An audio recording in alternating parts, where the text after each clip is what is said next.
Pemirsa, beginilah kondisi terakhir Afi setelah menjalani perawatan di rumah sakit beberapa waktu yang lalu. Meski kondisinya mulai membaik, Afi yang kami kunjungi di rumahnya Rabu kemarin masih sedikit kesulitan saat mengingat-ingat waktu dan kejadian. Ia pun tak lagi selancar dulu saat berbicara. Bagi Afi, ini untuk kedua kalinya ia menderita penyakit yang cukup parah. 2 tahun yang lalu, pemilik nama lengkap Joko Wiryatno Suwito alias Jenny Stavia itu sempat mengalami masa tak sadarkan diri yang cukup panjang.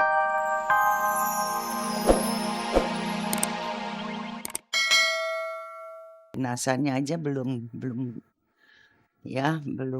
hilang dalam pikirannya kita dah semua. Nggak mungkin perkawinan itu bertahan lama yang seperti itu. Ada sesuatu di belakangnya ya. Berdasarkan hasil penerawangan Mama Lauren, sesuatu yang dimulai terlalu cepat akan berakhir cepat pula. Begitu juga dengan kehidupan pernikahan Bejah dan Indah. Kalau kita lihat apakah bukan karena kawin paksa. Jadi kawin celaka lah istilahnya. Jadi kita menunggu saja. Tapi kalau saya melihat nggak langgeng perkawinannya, nggak lama dah. Paling 1 tahun, 2 tahun sudah bubar lagi. Meski telah menyerahkan hidupnya kepada Trinda Herlina, menurut Mama Lauren, Bejah masih sulit melupakan mendiang Sukma Ayu. Hal itukah yang membuat pernikahannya dengan Indah tidak bisa berjalan langgeng? Sebab itu sebagian dari hidup dia ya. Itu kan sejarah, ndak bisa dihapus, ndak bisa dilupakan. Tapi kalau dia sudah menempuh hidup baru, ya sebaiknya jangan terlalu pikir yang negatif lah. Sebanyak mungkin positive thinking aja. Kenangan Bejah dengan mendiang Sukma Ayu memang cukup panjang dan banyak cerita. Kabarnya sebelum melangsungkan pernikahan, Bejah sempat mengunjungi makam mantan kekasihnya itu. Namun Suhatno, juru kunci makam Sukma, membantah pengakuan Bejah itu.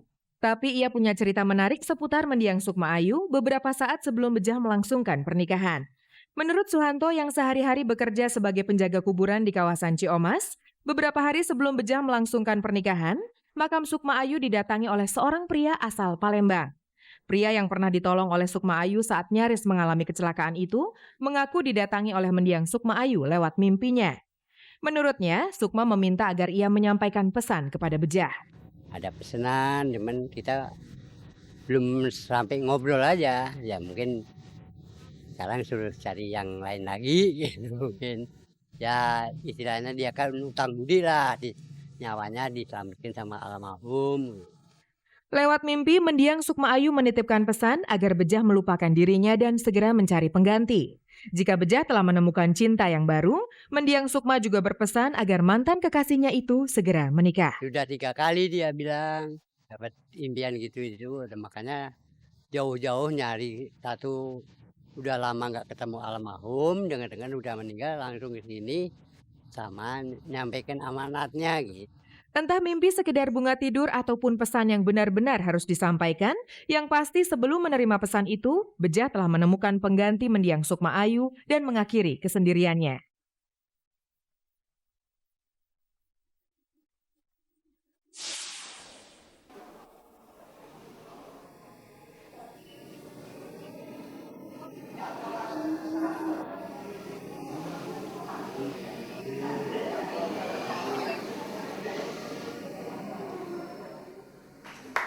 Tidak hanya bisa berdendang, rupanya diam-diam Ica, personil grup musik Jikustik itu, juga pandai melantunkan irama musik keroncong.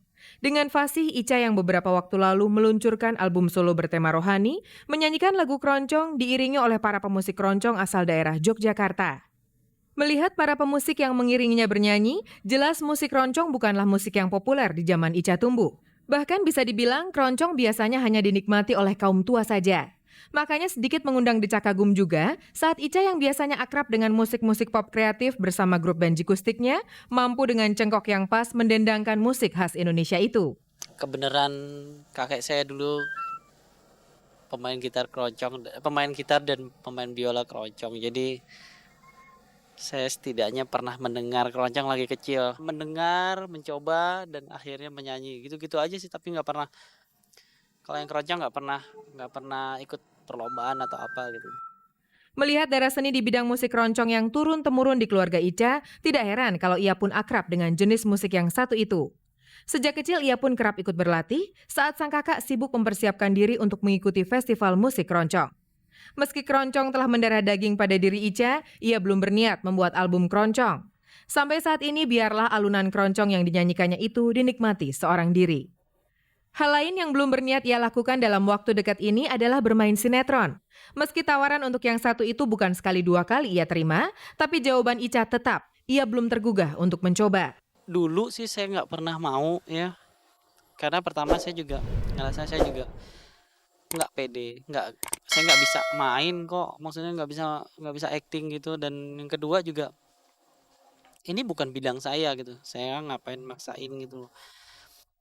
Satu saja yang sedang ia tekuni saat ini, Jikustik dan persiapan membuat album solo perdananya. Untuk kerja solonya itu, Ica sampai memiliki manajemen pribadi terpisah dengan manajemen Jikustik. Kabarnya gara-gara hal itu, hubungannya dengan para personel Jikustik yang lain sampai nyaris berantakan. Namun Ica membantahnya. Nggak pernah ada, kalaupun pernah, tapi bukan ini kali ya masalahnya, tapi kalaupun ada sedikit ya wajar lah pasti. Tapi saya pikir semua bisa nerima dengan ini kok, dengan secara dewasa.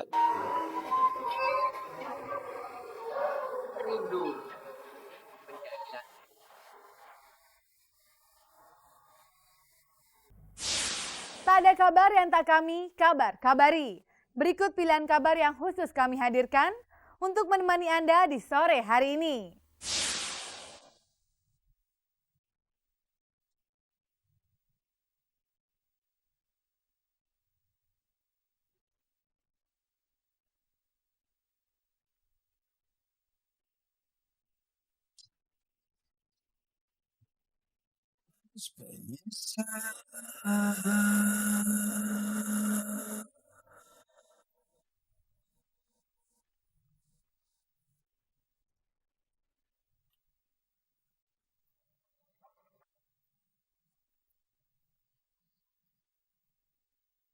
Pemirsa, beginilah kondisi terakhir Afi setelah menjalani perawatan di rumah sakit beberapa waktu yang lalu.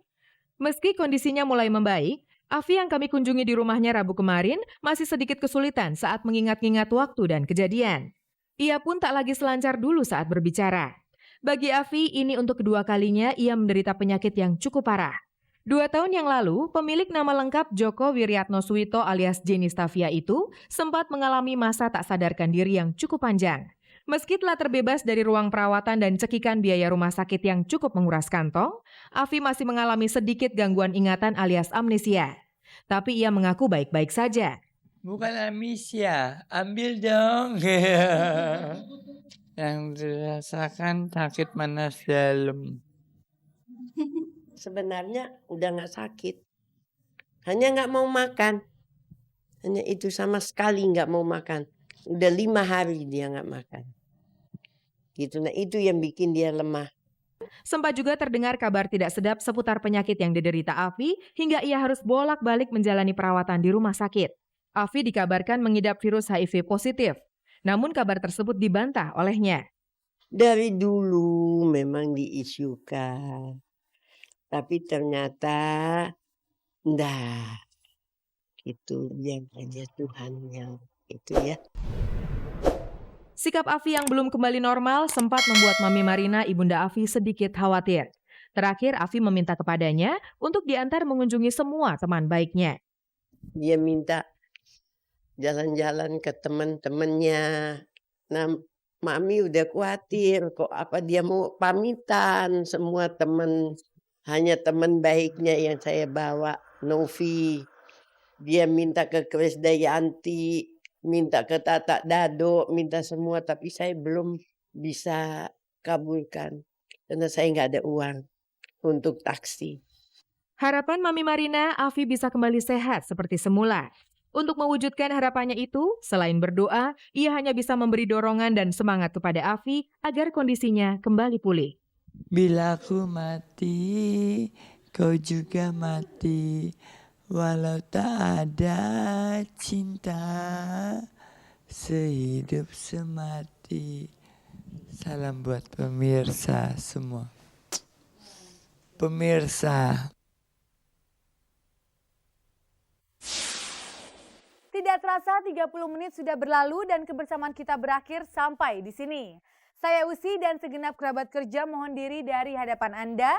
Kita akan bertemu kembali tentunya dengan kabar-kabar yang tak kalah menariknya. Hanya di stasiun kebanggaan kita bersama, RCTI Semakin Oke.